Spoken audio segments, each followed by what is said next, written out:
Raising teenagers is hard. Understatement of the century. This is Mentor Select. Mentor Select. Parenting teens to be successful adults. Mentor Select serves parents who are raising teens. Every week, Derek interviews leading experts that work with teens, educators, counselors, mentors, and authors to give you practical tips, strategies, and resources that you can incorporate immediately to better connect and understand your teen. All while parenting them to be successful adults, focusing on social and emotional development, something that's left out of the classroom, but not in ours. Be sure to subscribe, share, and rate. This is Mentor Select, and this is your host, Derek Phillips. All right, parents, you're in for a great treat today. We have the founder of Red Warriors Basketball Elite Team, which is a nonprofit, Marcus Jones, joining us today. How are you, Marcus? I'm good. How are you? I can't complain. Just enjoyed a good Memorial weekend. So it rained a lot, but other than that, it wasn't too bad. I did get a little barbecue. Right. How are you doing? We hanging in there. Still celebrating it, of course. Hey, keep it going. Barbecue this whole weekend. That's awesome. Keep it going. At the rate of everything going, we may celebrate the whole week. Yeah, why not? That's the spirit. Fantastic. So, Marcus, to kick it off, can you tell us about Red Warriors Basketball Elite Team and just what was your inspiration for founding it? Absolutely. You know, I about 24 years ago, I actually started coaching my son, being a basketball player myself, and he enjoyed soccer and football. And we were actually working out of a church called Christian Chapel CME. Okay. And this is before I knew all about either making it a nonprofit and a business with helping him with his uniforms. And I was working through two other mentorship programs with getting kids into college. And my son actually mentioned it at the age of 9. He was like, why don't you just coach? And I thought about it and got together with a few of the other coaches, and we ended up using the church's 501c at one time, being thinking as this is a way, you know, we could provide with drawing kids, since we didn't have the time to go out and recruit and things of that sort. And one thing led to another, and here we are about 20 years later of doing things the right way. We have 8 years old all the way up to 18. Wow. And we just went back to coaching girls last year, especially before all the pandemic and everything went going. Because a lot of the grant proposals and sponsorships that we've spoke with wanted to see girls and boys, of course, you know, across the board. Right. And that's pretty much how it took off from there. My son is grown, did 1 year of college. I'm actually a grandfather. Oh, wow. Congratulations. But in the midst of that, you know, he's 22 years old. Wow. And has 3 kids of his own. And, you know, with my father was in the picture in and out due to the Air Force. Okay. But, you know, his presence was there, but just not as of a mentorship as I would have liked or anybody would have liked. Okay. So that kind of what led me into, you know what, coaching. And, you know, you had simple questions like, hey, coach, before basketball practice, can I have a ride? Or is there any way you could help with this situation, or what you know about that? And mentorship ended up being real big for me. You know, I even get it to this day. You don't have a kid on the team. Why are you still coaching? Why are you still doing all of that? And it's really because of the mentorship. It really is. Gotcha. So essentially paying it forward.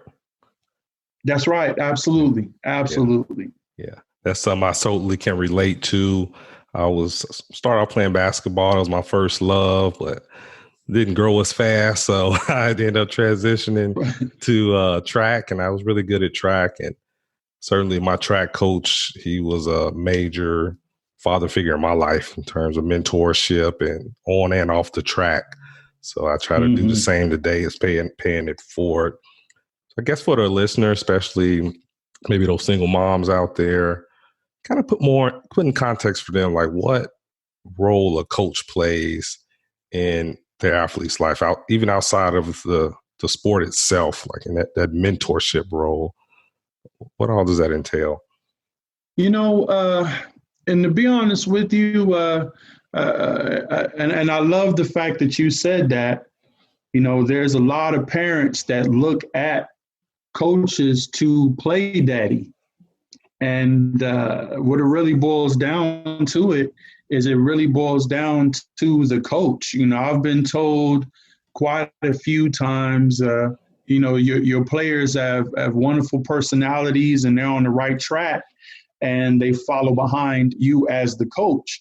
Right. We don't intend to be father figures. We don't intend to be uncles, but if that coach is really an excellent coach, it's very similar to a manager or a CEO at a job. Right. If you want your job or your village to be successful at your workplace, you want to understand your employees. You want to, speak to them, try not to let the personal life interfere, but know that there's a certain portion of the personal life and personality that will come up abroad if needed, if the blessing is needed to be there.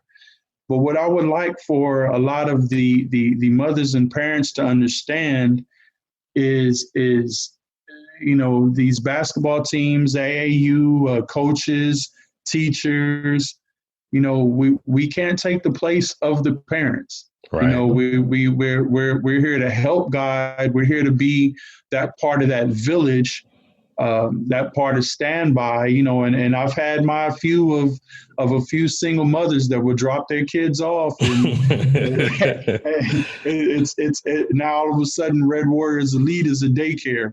We want to leave their 8-year-old, their 10-year-old up there, and hopefully the coach will bring them home because they have something else to do. Right.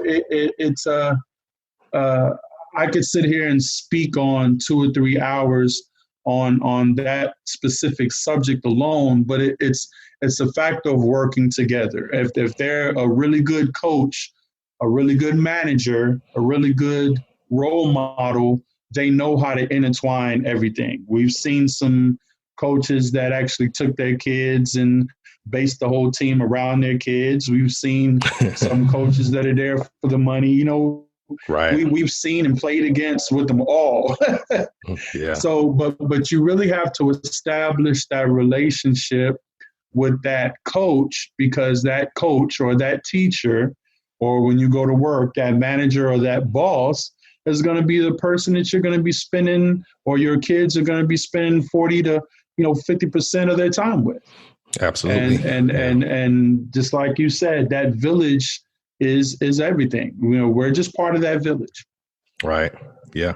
I'm glad you brought that up. That's a really good point. Provides insight in where some parents may abuse that. And that's right. Yeah. Like I say, you're not taking the place of the parent. You're not daddy or uncle. It's just, hey, you provide, you being the coach, you're that leader. Absolutely. Right. But that's right. Yeah. So they don't want parents abusing that. That's right. That's right. So you've been coaching for over 24 years now. Wow. That's really incredible. So how many kids would you estimate that you have coached over 24 years? Is it the thousands? Wow. Well, I wouldn't say the thousands per se. We started out with one team, and that goes up to either 10 to 15 players in basketball. And then after the first 2 years working through the church or Christian chapel, that one team ended up being 3 or 4. Okay. So 40 or 50. And there's anybody that knows the route of AAU and select and even school basketball, you could pretty much average 2 to 3 seasons in a full year. Right. So if you're looking about 150 kids a year, easy, boys and girls, looking at the different age groups, even when we jump from one team to 7 and then back down to 3 or 4 because of, not having enough support and enough coaches on the same page, a couple of volunteer parents that were willing to help. And then once their kids grew up and got too old or decided not to play, they went on. Right. But about an average of about 150 kids a year for the 24 years. Wow. Absolutely. Impressive. Definitely. Yeah, I guess that is. Really impressive. You're certainly doing God's work for sure. That's right. If you love doing it, it's not really work. And that's what people fail to understand. I went to school back in the day where if you played basketball and football at the high school, then if you went to college for it, then that's what you did when you're part of the athletic department.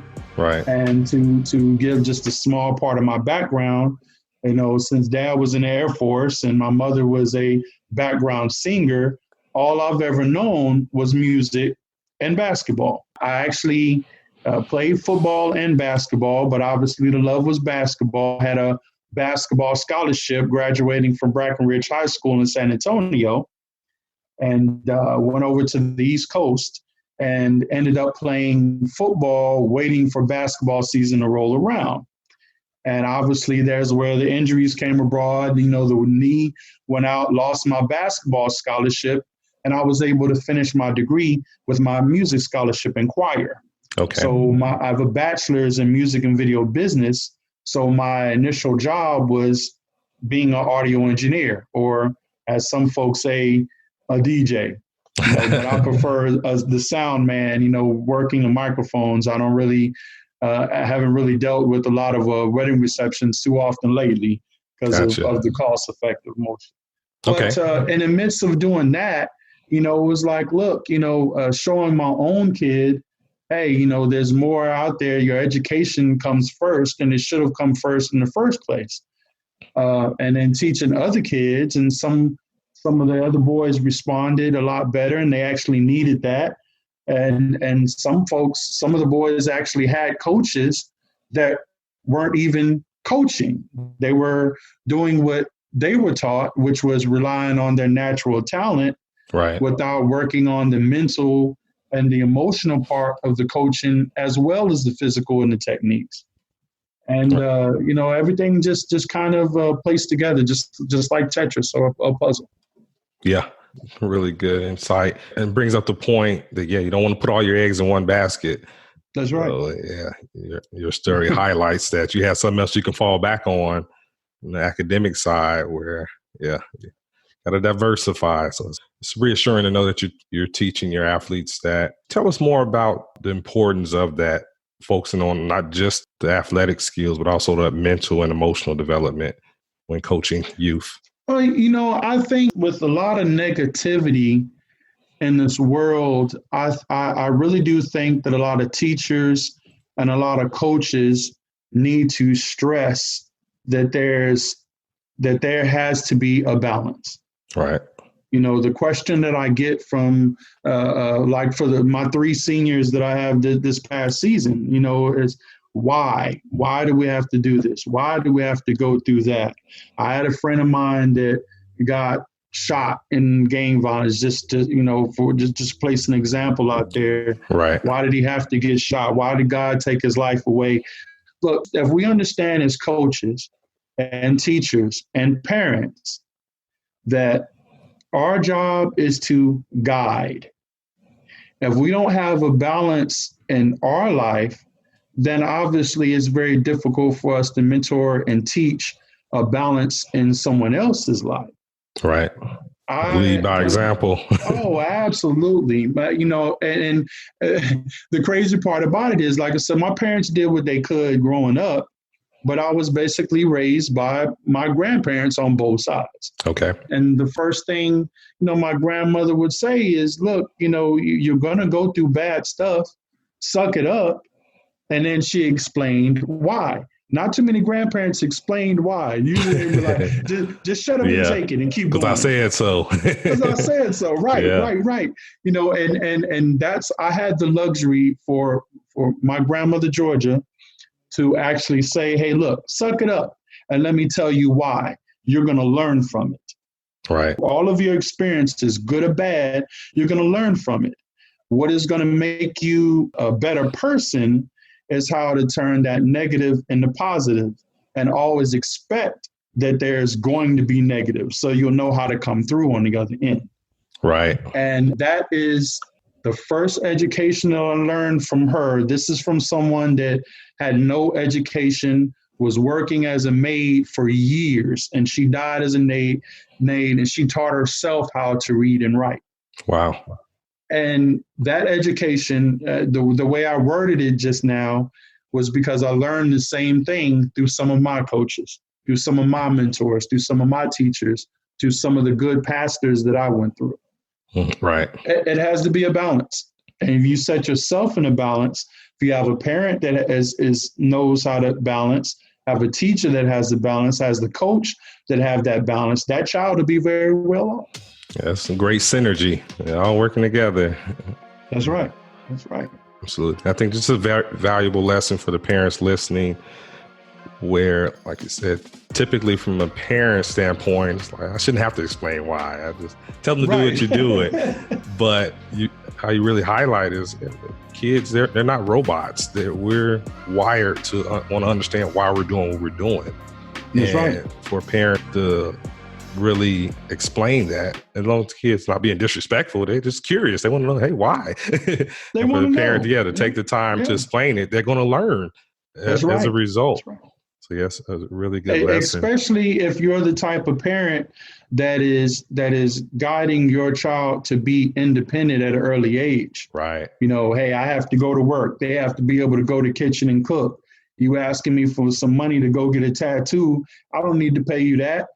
Pretty soon you're going to cut the grass. I'm going to give you your allowance. You're going to save your own money and then go get your own tattoo if you want. But you're going to wait till you get out of my house to get that tattoo. Right. Okay, well, why not? You know, if I'm working, I'm cutting the grass, I'm doing the lawn, I'm saving my money. I don't understand why my mother won't let me spend my own money to get my own tattoo.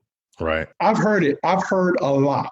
I can imagine. And there's nothing there's nothing that's minor. There's no stupid questions as we used to learn in school. Right. You know, there's nothing minor. There's nothing major. Each child has their bad parts and what they think is bad, or no, you're not going through this. And I just try to encourage, not trying to tell parents how to raise their child by any means necessary. Right.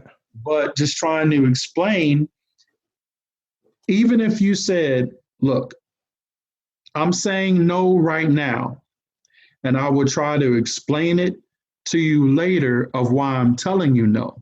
Right. And you wouldn't believe how much the children, the young men and women, actually appreciate you putting it that way. Yeah. Yep.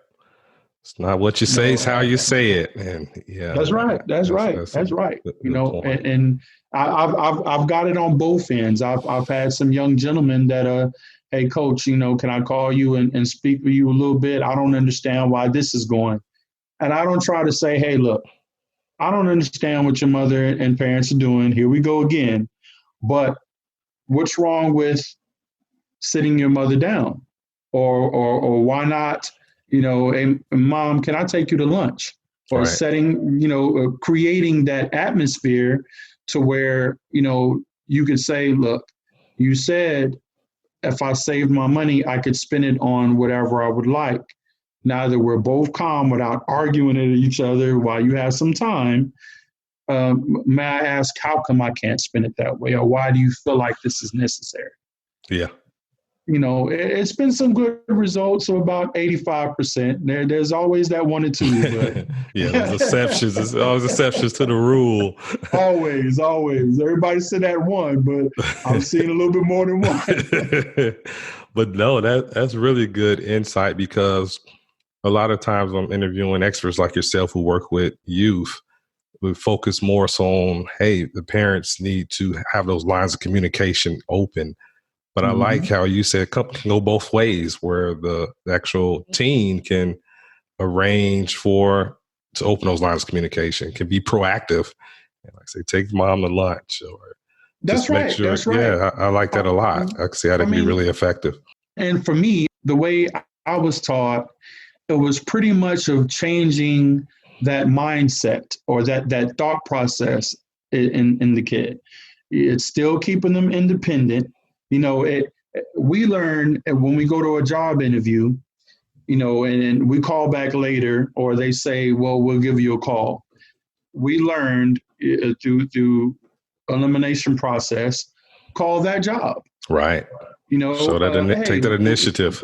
that's right. You know, take initiative, show them that you're interested, you know, and if you don't get that job, what's wrong with sending them a letter or email or calling and saying, well, is there any way, and again, depends on how you word it.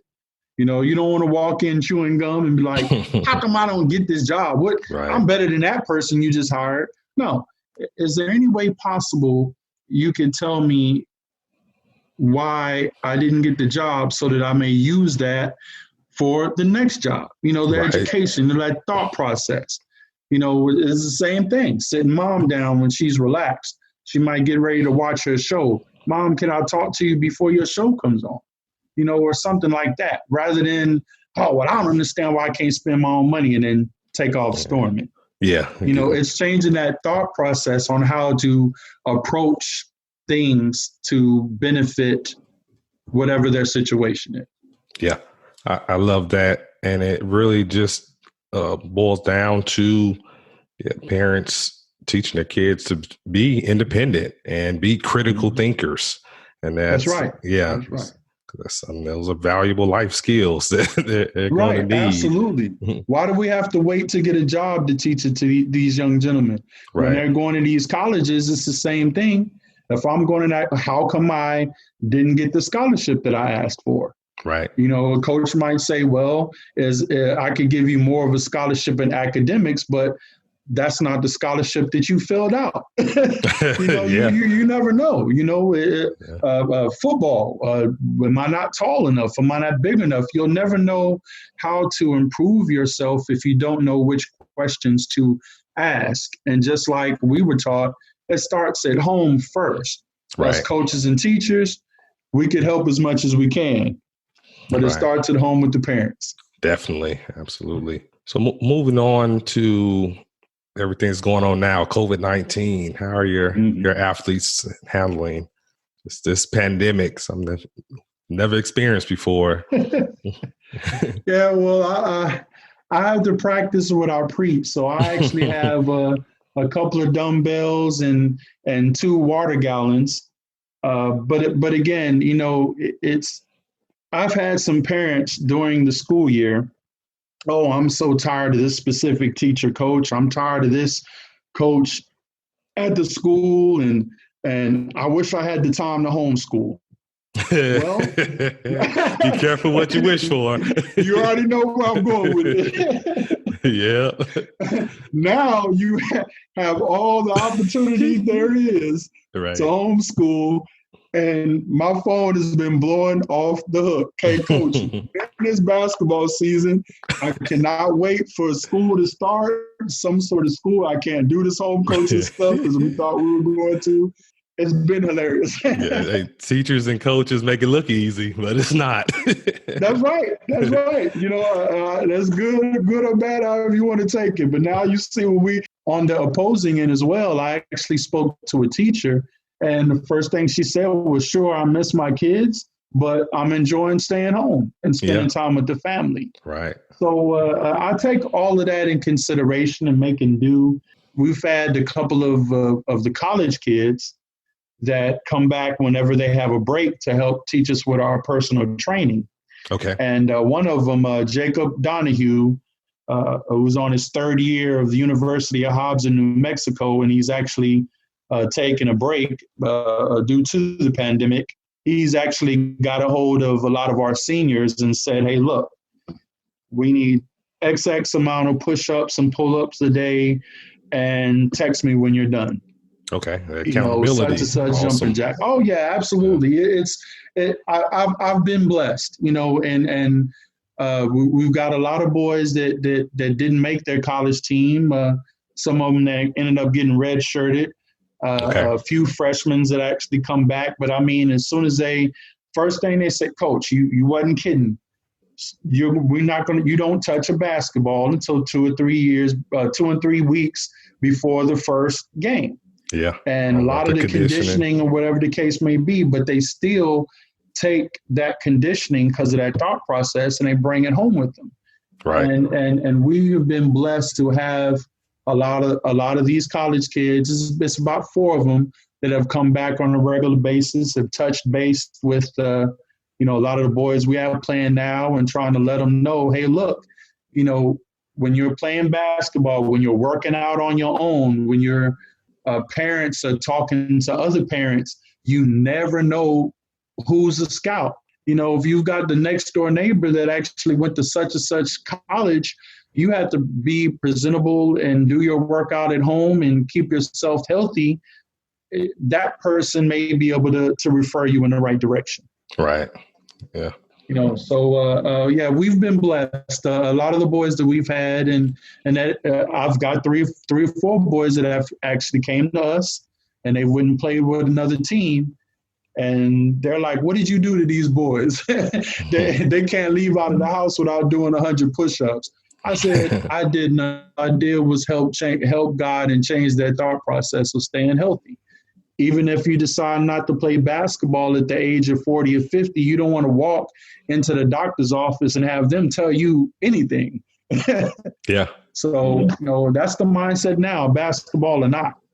But yeah, they're doing pretty good with keeping up. I had a 8-year-old and a 10-year-old brother that play on the younger team, and their parent just sent me video of them outside shooting around, working on their form with their mask on. So for the parents listening who say maybe their kids are not involved in sports, but what are some maybe strategies they can use to kind of help their kids adopt that same mindset in terms of being just disciplined and taking their health serious, being active? Checkers, chess, reading a book, anything that exercises their mind first, and then just turn around and do about 15 to 30 minutes of exercise a day. Okay. I'm not saying, you have to put on 3 or 4 45 dumbbells and get big or buff. All I'm asking for, the doctors say it all the time, eat healthy and exercise about 15 to 20 minutes a day. For the last year and a half, I've been on dialysis. Okay. I was already losing weight. I jumped from 400 pounds to 245 pounds before I had dialysis. Wow. But I've had a bad kidney ever since I was 2. Wow. And 2 years ago is when it actually collapsed. Okay. So being on a kidney transplant list and things of that sort, and dealing with multiple doctors, and everything is the same. Even the parents that want to lose weight, go for the protein first, then your vegetables second. Try to minus the starch and the sugars, which, carbohydrates turn into sugar in your system. Right. And you need at least 15 to 20 minutes of exercise a day. I say 30 because I'm saying 15 minutes of mental exercise and 15 minutes of some sort of physical exercise a day. Fast, brisk walking, jogging, jumping jacks. You can do push-ups. Like I said, I have 2 gallons of water that I use as dumbbells because water weight, when you're lifting the gallon of water, that water moves. Right. So that resistant weight is better than having a solid dumbbell. Right. Folks don't understand that. You don't have to play football. You don't have to play basketball. You don't have to run track. There's a gentleman of mine that is 68 years old, a real good friend of mine. He's into investing or stocks. Okay. And he's retired now. And he didn't play any basketball growing up at all. And he plays on a 60 and over league. He's about 5'4". His name is Pete Seeley, really good friend of mine. And that gentleman is probably healthier than one of my 16-year-old seniors. I can And believe all it. he did, and I promise you, all he did growing up was just jog 15 minutes a day. Wow. He plays chess, into books, his GPA average. He got a academic scholarship. All he did was jog 15 minutes a day. That's Yeah. it. Doesn't take That's it. much. Yeah. That's it. And again, it's that balance. You know, he exercised his mind more than he even did his body. So next thing you know, it's just, all right, well, I'll talk to the doctor. I understand, what they're saying. Let me do this. Let me do that. And, playing basketball, right? He learned more basketball from us playing at St. Michael's, the men's league, than he did, growing. He knew nothing about basketball. He said, let me just try something different as a mentorship to get together with different. He saw playing basketball with us as a chance to bond boys to men. Okay. And marketing. Right. It's incredible. And he's like, well, just come and play in basketball. What is this? This is a 3 and this is a 2. And he's really remarkable. But these are the folks that I look up to.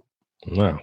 That's great. And I think what's so inspiring about your story is, so you've been dealing with a bad kidney, it says, since age 2? Oh, yeah. Wow. Funny thing,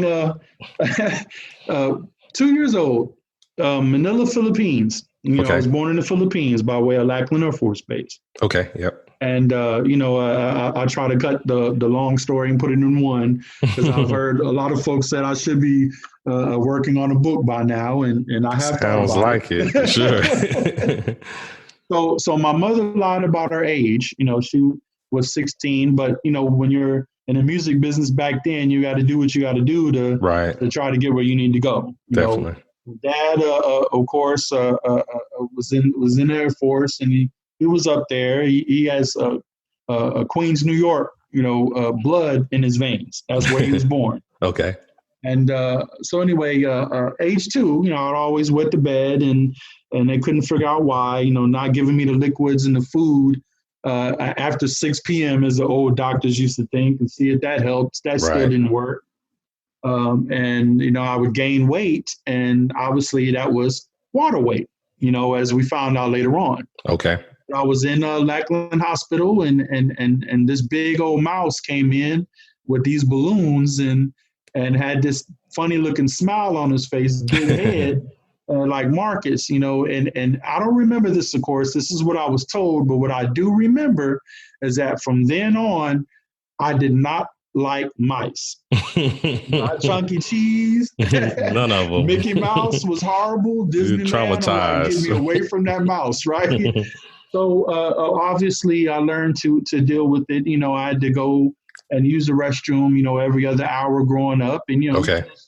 by playing basketball and keeping music for the mental part of it, and just staying physical. And I was always in good shape. Losing the weight, the weight I would put on would be the water weight, which obviously helped me with playing football, because I was this guy that was kind of mid. And that water weight, you could turn the muscle on and off, is just retaining it, So it's, again, with doctors on and off throughout, and jumping from Texas to the East Coast and learning how to adapt in more ways than one, that's actually what helped me keep it through.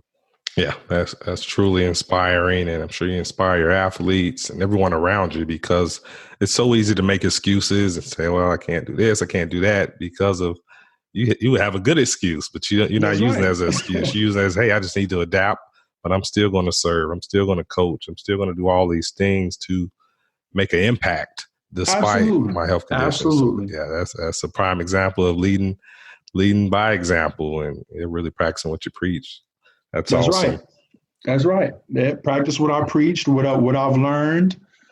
Absolutely. I tell the kid, if you didn't get your highlight film on time, and that Duke or Kentucky didn't appreciate it, What's wrong with going to a JUCO? If you average 14 points a game, you could always transfer. Or what's wrong with being a walk-on, getting an academic scholarship? Because it's about that education anyway. Absolutely. And you have to learn to adapt on whatever college you go to. You go to the community college, learn the way they do things.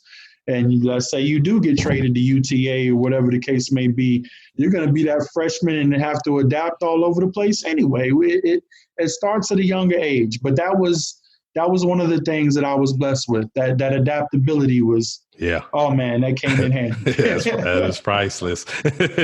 That's a valuable skill, certainly. That's right. Fortunately, it is a skill though. It can be developed. So that's right. That's Jumping from job to job and wow. Learning how to adapt. Yeah, you're giving us a lot of great gems, Marcus. As we get ready to wrap up this interview, I definitely want to get some insight from you regarding, like you said, you hear everything from your athletes. I'm sure you just have that trust level with them, and they're willing to be open with you and communicate with you. What are some of the top challenges that teens are dealing with now, whether it's at school or just some of the challenges they're dealing with that maybe they're not comfortable communicating with their parents, or maybe the parents just have no idea that they're struggling with? If I would have to say so, I would have to say peer pressure. Yeah. And goals. Okay. Because in the midst of parents teaching their child to be independent, the goals that are set, you have some teachers, some parents say, hey, you need to set your goals up real high, and they've been told that there's nothing wrong with settling. My way of thinking is this. Sure, don't settle, reach high, have your goals. Right. But make sure that you understand that there's a process getting to those goals. Right. Make sure you understand that take the bad with the good, take the right peer pressure and ignore the wrong peer pressure. Right. And if you set your goals high, it is okay if they don't get reached and you have to alter them and make those adjustments. So many times have I heard, well, I want to be this, but my dad and mom want me to be this. There's a conflict there. That's that goal, that peer pressure. Now they already had peer pressure with their friends in school. Right. They already had peer pressure when they're trying to get home. Yep. They're not spending that much time with you, mom, dad, when you're going to work, but you setting their peer pressure and their goals up high. Stress. Yeah. If there's a big difference between, and I actually just learned this within the last 2 years, understanding the difference between being rich and being wealthy. Right. For a long time, I wanted to be rich. I wanted to be in the limelight. Right. Recently, within the last 2 years, I've concentrated more, and I've learned that some of the stuff that I've coached the last 5 or 6 years was leaning more towards being wealthy. Okay. Yeah. And, I was looking into Oprah Winfrey, things of that sort, and they had goals set. And she never thought she'd be, have as much money and be where she would be. Right. A lot of the millionaires, billionaires have thought the same way. And as they went to learn and made their adjustments, used their adaptability, changed their goals, they had higher goals to set even after that. Right. They're not locked in on just those original goals. Yeah. Absolutely. If I have this goal over here and God, or, not to knock anybody else that believes in any other religion, but you might have something else that's setting your path over here that's laid for you, that is going to get you to where you need to be, not necessarily where you want to be. Yep. Love that. Yeah. Got to be flexible. Right. Life's going to throw those curveballs at you, COVID-19, things like that. That's right. Yeah, That's you have right. to adapt That's and right. be flexible. Wow, That's Marcus. right. That's really good advice. Well, Marcus, like I said, giving us a lot of gems over these 24 years, haven't gone to waste. You definitely That's right. built a lot of wealth of knowledge for sure. That's right. And That's right. goodwill. Well, Marcus, how could the listeners get in contact with you? My phone number is also on the website, and it actually hasn't changed in 26 years. Wow. It's 214-962-4276. And also redwarriorsbasketball.com is the website. And that is also the email address at rwbasketball@yahoo.com. Fantastic. And just to remind the listeners, so Red Warriors is a nonprofit. So if they wanted to donate, is the website a good place to do that? Absolutely. On the website, there's a way where you can make donations. Cash App is $Red Warriors. I'm actually a proud member of Groove Phi Groove Social Fellowship Incorporated, which is a non-Greek, and they still consider that a fraternity. Okay. So as you can see, even when I was in college, mentorship was a big deal. Right. But $, the PayPal is on there as well. Warriors Basketball. And or you could just send me an email or give me a call and find out how to make donations. Fantastic. Well, we really appreciate you, Marcus. I know you're taking a break from barbecuing to share your wisdom with us. And yeah, I'm just really inspired by your story and what you're doing. And you certainly been making an impact. And I can only imagine you're just getting started. Keep up the great work. Thank you. I appreciate it. I just want to mention, thank you for this. Because, we need to learn from each other as well. Right, definitely. And I've also learned from the kids, as well as I hope the kids have learned from me. Big time. And that's the other big thing, too. There's a balance there as well. Yeah, I totally agree. You've been listening to Mentor Select. Mentor Select. Parenting teens to be successful adults. Hosted by Derrich Phillips. Raising teenagers is hard. Understatement of the century. We get it. That's why Derrich interviews leading experts that work with teens, educators, counselors, mentors, and authors to give you practical tips, strategies, and resources that you can incorporate immediately to better connect and understand your teen. That's why we do the show. Be sure to share Mentor Select with other parents of teens. Follow us on social media at Mentor Select to stay up to date on the latest tips, strategies, and resources for parenting teens. Send your questions and comments to Derrich@mentorselect.com. Tune in every Wednesday for new episodes.